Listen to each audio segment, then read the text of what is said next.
Tôi đã bị tráo đổi suốt 17 năm, khó khăn lắm mới tìm lại được cha mẹ ruột.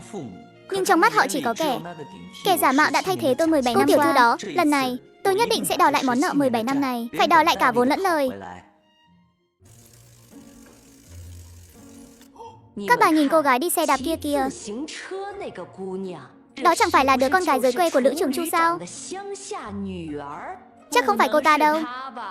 Hôm qua xem trên TV, thấy rút rè lắm, đâu có vẻ phô trương thế này.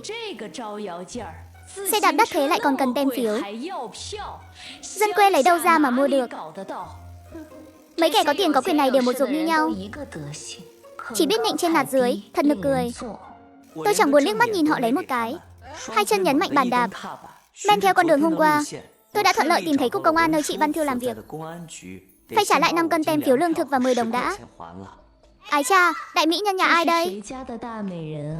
Chị suýt chút nữa là không nhận ra em luôn đấy. Chị Văn Thư, chị đừng trêu chọc em nữa. Trước mặt chị, em sao dám nhận là đại mỹ nhân chứ? Hi hi, vội vàng trả tiền thế này. Chị cứ tưởng em không thích chị chứ? Làm gì có chuyện đó, không có đâu ạ.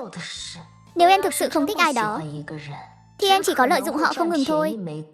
Văn Thư nghe vậy cũng không từ chối, rất tự nhiên nhận lấy tiền và phiếu. Nụ cười trong ánh mắt càng thêm đậm. Nói vậy là chị vẫn có vinh hạnh được làm bạn với em rồi.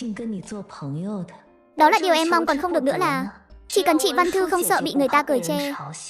Vì thân thiết với một đứa lớn lên ở nông thôn như em, thì em tất nhiên rất muốn có thêm một người bạn. Trong thành phố này đủ loại người, không phải ai cũng là người tốt tính đâu. Chị rất thích tính cách thẳng thắn, nghĩ gì nói nấy của em Vân Lai. Em bị ai bắt nạt à? Hừ, em đâu có dễ bị bắt nạt thế. Lúc sáng sớm vừa ra khỏi cửa, em gặp một cô gái tên là Văn Hạ ở khu tập thể. Không biết cô ta với chị Văn Thư có quan hệ họ hàng gì không? Văn Thư ngạc nhiên nhướng mày. Rõ ràng là không ngờ tôi lại nhạy bén đến vậy. Văn Hạ là con gái của chú hai chị, nên nó có chỗ nào đắc tội với em. Vân Lai, em cứ tùy nghi mà xử lý. Tôi trẻ ngông cuồng chẳng có lợi gì cho nó đâu. Hi hi, chị Văn Thư à, có câu này của chị là em yên tâm rồi. Chị đi làm đi. Sau khi tôi đạp xe rời đi, lúc này Văn Thư bước vào văn phòng, đặt 5 cân tem phiếu và tờ đại đoàn kết lên bàn làm việc. Mẹ mừng, sao thế? Bố, chúng ta đều nhìn lầm rồi. Chu Văn Lai này giỏi hơn Chu Linh nhiều, là một người thông minh. Có sự nhạy bén này.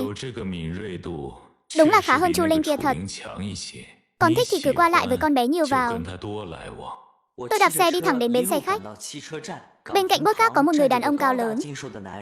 Bộ đồng phục bảo vệ mặc trên người anh ta trông như tượng tạc.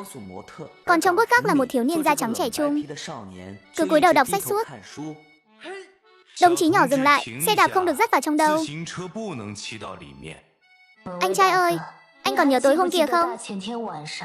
Lúc anh chuẩn bị tan làm ấy, có một cô bé chạy vào bến xe. Em đặc biệt đến đây để xin lỗi anh. Hóa ra người tối hôm đó là em à. Mấy ngày nay tôi cứ thắc mắc mãi. Rõ ràng đêm đó trước khi khóa cửa, tôi chẳng thấy ai đi ra cả. Em ra ngoài bằng cách nào thế? Em đã ngủ trên nóc xe cả đêm. Sáng hôm sau anh mở cửa em mới đi ra. Ồ, khá đấy chứ. Ngủ đêm ở bến xe luôn. Cô bé, gan em cũng to thật đấy. Đại ca, làm phiền anh lúc tàn làm, gây rắc rối cho anh rồi. Hay là để em mời anh bữa cơm trưa nhé. Ái chà chà, cô bé này sáng nay ăn xong chưa xúc miệng đúng không? Trên răng vẫn còn dính lòng đỏ trứng kia. Tôi vội vàng bịt chặt miệng, biểu cảm sụp đổ ngay tức khắc. Chỉ muốn tìm cái lỗ nào mà chui xuống cho rồi. Anh này, nói chuyện kiểu đó không sợ đắc tội người ta à? Có gì đâu mà đắc tội chứ. Đại ca, buổi trưa anh ra ngoài được chứ? Gần đây có tiệm ăn Đông Hưng, tay nghề đầu bếp ở đó cử lắm. Lôi Triều Tông định nói không cần phải tốn kém đâu, cũng chẳng phải chuyện gì to tát cả. Thấy con trai cứ nhìn chằm chằm Vân Lai, anh ấy nảy ra ý định, đại ca tôi đây bận không đi được. Nếu cô thực lòng muốn đền bù, hay là dẫn con trai tôi đi đi.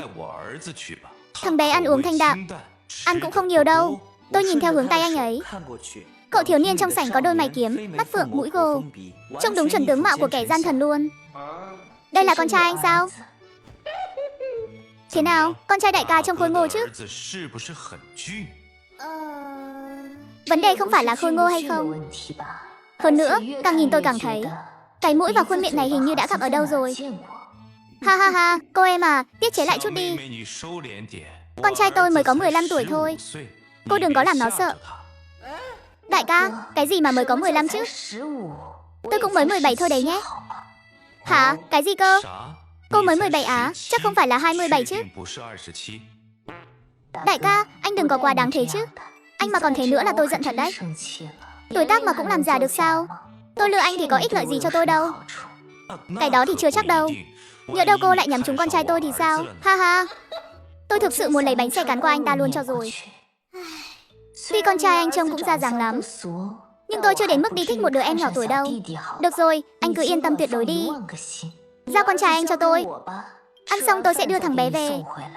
Lôi Triều Tông vừa kéo vừa lôi, đưa cậu con trai quý tử lên ghế sau xe đạp của tôi. Cũng không quên dặn dò đủ thứ chuyện lôi thôi. Tiểu Nghiên, mau bỏ quyển sách xuống đi. Kiến thức là vô tận, học không hết được đâu. Mặc dù chị ấy thì... Này cô bé, cô tên gì nhỉ? Cứ gọi em là Vân Lai là được rồi.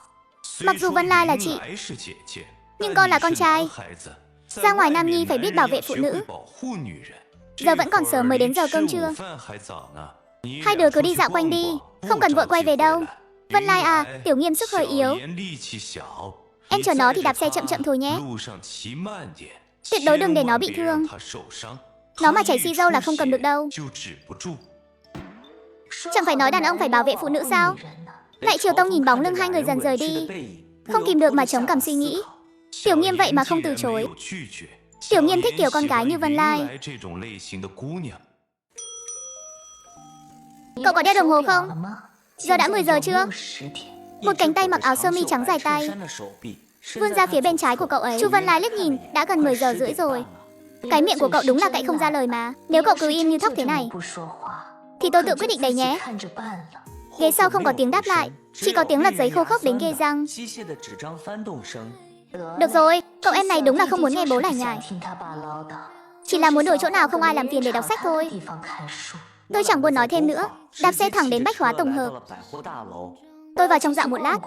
Nếu cậu không muốn vào thì cứ đợi ở ngoài. Tôi mua đồ xong sẽ dẫn cậu đi ăn. Chàng thiếu niên xuống xe đợi Chu Vân Lai. Khóa xe xong rồi lững thững đi theo sau cô ấy.